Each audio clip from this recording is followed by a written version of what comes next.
ఆత్మీయ ఎదుగుదల అనేటువంటి దాని గురించి పార్ట్స్గా మనం నేర్చుకుంటున్నాం. అంటే విభాగాలుగా నేర్చుకుంటున్నాం. చాలామందికి ఈ రోజున ఉండే అభిప్రాయం ఏంటంటే, నేను ఆత్మలో ఎదగకుండా, నేను ఆత్మలో వర్ధిల్లకుండా, నేను తండ్రి ఇచ్చే ఈవులను దీవెనలను పొందాలి అన్నటువంటి విధానంలోనే వాళ్ళ మనస్తత్వం ఉంటుంది. ఇటువంటి మనస్తత్వంలో ఉన్నటువంటి వారే దేవుని నమ్ముకున్నాం, మాకేం కార్యాలు జరిగాయి, దేవుని నమ్ముకున్నాం కనుక ఈ కార్యాలు జరిగాయి అని నమ్ముకున్నందుకు జరిగాయి అనుకుంటాం, లేకపోతే నమ్ముకున్నా జరగలేదు అనుకుంటాం. దేవుని మందిరానికి వెళ్ళాం, మాకేం కార్యాలు జరిగాయి, ప్రభు మాకేం చేశాడు అనుకుంటాం. ఇక ఆయన నమ్ముకోవడంలో మన నమ్మకత్వాన్ని పోగొట్టుకుంటూ వస్తుంటాం. ఎందుకు అలా జరుగుతుందంటే, వారు ప్రభుని నమ్ముకోవడంలోనో, ప్రభు యొద్దకు రావడంలోనో ఆశీర్వాదము దాగి ఉంది, దేవుని దీవెన వారికి వస్తుంది అన్నది వారు నమ్ముతున్నారు. నా మాటలు అర్థమవుతున్న వాళ్ళు స్తోత్రం చెప్పండి. వాళ్ళు నమ్మేది ఏమిటంటే, దేవుని యొద్దకు రావడం వలన దీవించబడతారు. కానీ బైబిల్ చెప్పేది ఏంటంటే, ఆత్మీయతలో ఎదగడం మూలముగా దేవుని యొద్దకు వచ్చిన వారు దేవునిలో ఎదుగుతున్న విధానాన్ని బట్టి వారి దీవెనలు ఆధారపడి ఉంటాయని బైబిల్ చెప్తుంది. కుమారుడైన వాడు బాలుడుగా ఉన్నంతకాలం సంరక్షకుల చేతిలో ఉంటాడు. బాలుడు పెద్దవాడైనప్పుడు అతడు ఖచ్చితంగా వారసుడిగా ప్రకటించబడతాడు తండ్రి యొక్క ప్రతి ఆశీర్వాదానికి. అదో మరి మనం ఎదిగిన వారంగా ఉందామా, దేవుని పిల్లలంగా ఉందామా? చెప్పాలి, ఎలా ఉందాం? గట్టిగా ఎదిగిన వారముగా ఉందాం.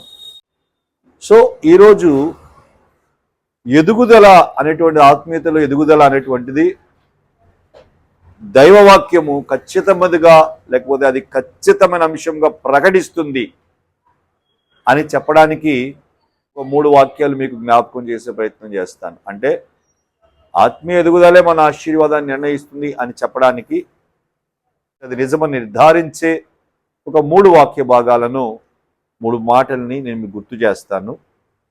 చాలా ప్రాముఖ్యంగా మీరు వీటిని గుర్తించండి. మన ఎఫెసీయులకు రాసిన పత్రిక 20వ వచనం నుంచి కొన్ని మాటలు చూస్తే, ఇక్కడ పునాది మాట్లాడుతుంది, కట్టబడడాన్ని గురించి కూడా మాట్లాడుతుంది. పునాది అంటే కట్టబడడానికి కావలసినటువంటి బేస్, ఆధారం. హల్లెలూయా. కట్టబడడానికి కావలసిన ఆధారం ఏమిటమ్మా? పునాది. మన ఇంటిని కట్టుకోవాలని మనసు వచ్చింది. ఇల్లు ఎందుకు కట్టుకుంటాం? మన నివాసం ఉండాలి, సంరక్షణ కొరకు మనం కట్టుకుంటున్నాం. దాని కొరకు ఏం చేస్తాం? బలమైన పునాది వేస్తాం.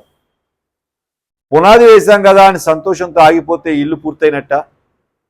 బలమైన పునాదే ఉంది, పునాది చాలా బలంగా ఉంది, కానీ ఇల్లు కట్టుకోవట్లేదు. ఉపయోగం ఏముంటుంది అంటే ఉంటుందమ్మా? సరైన సత్యం తెలుసుకుని కూడా చాలాసార్లు ఆ సత్యములో ఎదగని అనుభవం అన్నమాట. చాలాసార్లు మనం చూస్తే ఒక మంచి పునాదులు కలిగినటువంటి పరిచర్యలో ఉండి కూడా ఆత్మీయతలో కొంచెం కూడా ఎదగినటువంటి వారిని గమనిస్తాం. ఇది ప్రభు కోరుకోవట్లేదు. మోషే మందిరమును కట్టి ముగించిన తర్వాత ఆ మహిమ దిగి వచ్చిందంటే, మహిమ కలిగిన దేవుడు షకీనా మేఘముగా దిగి వచ్చాడు ఆ మందిరం మీద. పునాది ప్రారంభించినప్పుడా, అది ముగించినప్పుడా? కట్టి ముగించిన తర్వాతే కదా. సో ఎదుగుట అనేది ఒక పునాదుల మీద జరగాలన్నది ప్రభు యొక్క వాక్యం.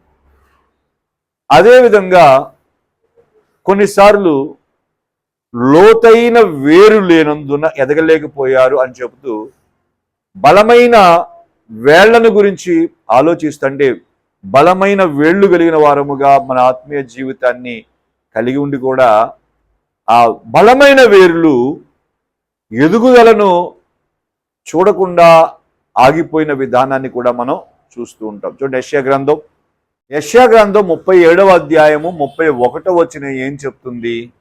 ఆత్మీయ ఎదుగుదలను గురించి చెప్పబడుతున్న ఆత్మీయ సత్యం ఏమిటంటే, వేరు తన్నితే సరిపోదు, అది ఎదిగి ఫలించాలి. ఏం చేయబడాలి?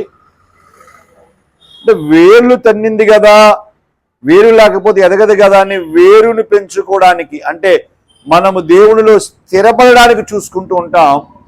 ఆ వేరు ఎదుగుతున్నప్పుడు ఏం జరగాలి? బలమైన వేరు బలమైనటువంటి భూమి యొక్క సారాన్ని, బలమైన పోషకాలను తీసుకుని ఎదగాలి కదా. ఇక్కడ వేరు ముఖ్యమని సరిపెట్టుకోకూడదు. ఆ వాక్యాన్ని మనం తీసుకుంటున్నాం, ఆ అభిషేకాన్ని మనం తీసుకుంటున్నాం, ఆ విధానాన్ని మనం తీసుకుంటున్నాం.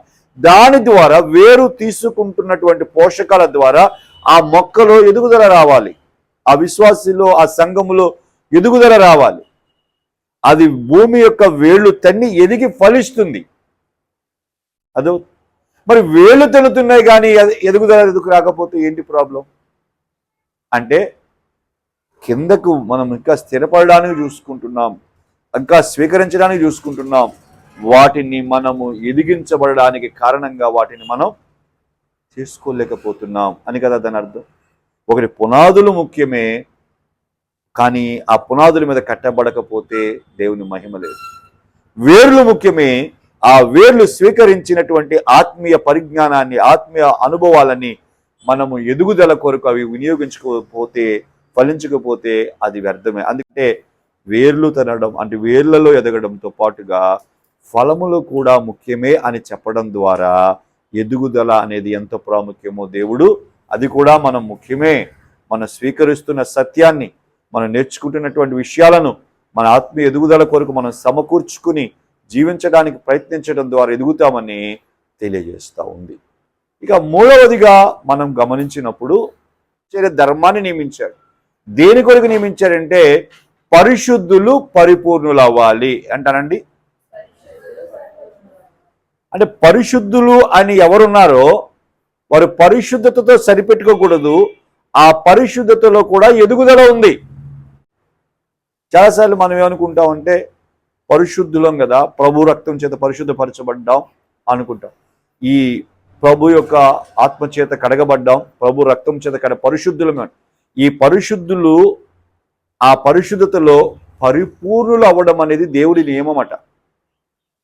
అంటే నేను ఆత్మీయ ఎదుగుదల అనే దాని గురించి విషయాలను జ్ఞాపకం చేస్తున్నాను. పునాదులు కాదు, పునాదుల మీద కట్టబడడం ఎదుగుదల.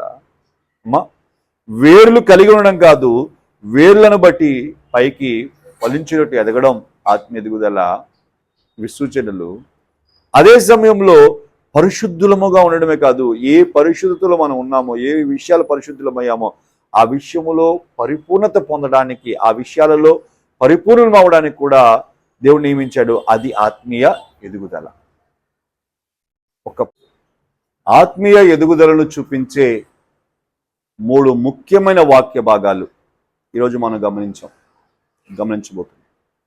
పునాదుల మీదకు వచ్చి కట్టబడడం ఆత్మీయ ఎదుగుదలను చూపించే మొదటి విషయం. దేవుని యొక్క తోటలో, దేవుని సంఘములో వేళ్ళు ఊని ఎదగడం, ఆ మొక్క చెట్టుగా ఫలించడానికి అది ఆత్మీయ ఎదుగుదలని చెప్తుంది. పరిశుద్ధతను గుర్తెరగడం, గుర్తించిన ఆ పరిశుద్ధతలో ఎదగడం, సంపూర్ణత పొందడం, పరిపూర్ణులు అవ్వడం ఆత్మీయ ఎదుగుదలని చూపిస్తుంది.